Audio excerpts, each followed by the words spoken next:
So Avengers Doomsday is coming out on May 1st of 2026. So that leaves a big question.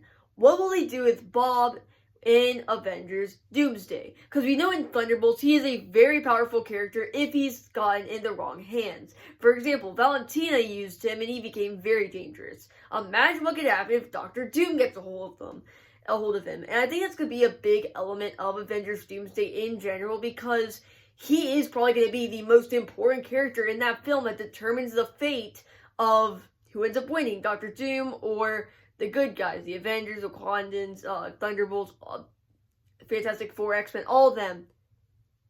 Bob hangs in the balance. Mainly it's Bob and Loki. Number one, because Loki's the god of stories, and Doctor Doom, if he gets to him first, they're kind of cooked right off the bat. And then if he has Bob on his team also, because we know what can happen if Bob gets in the wrong hands. And even with somebody like Valentina, he became super destructive and almost took out an entire city.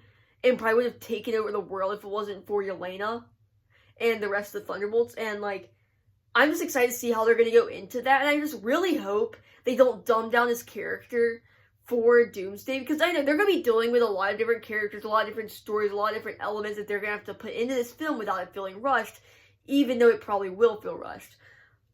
Despite all that, Bob needs to stay a very interesting character if the audience is to care about him from Thunderbolts into Avengers Doomsday.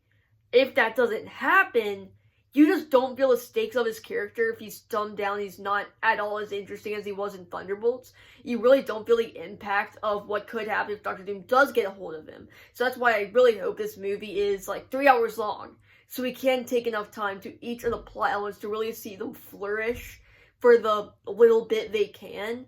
And I do think Bob is the most important character in Avengers Doomsday. And yeah, that's about it. See ya.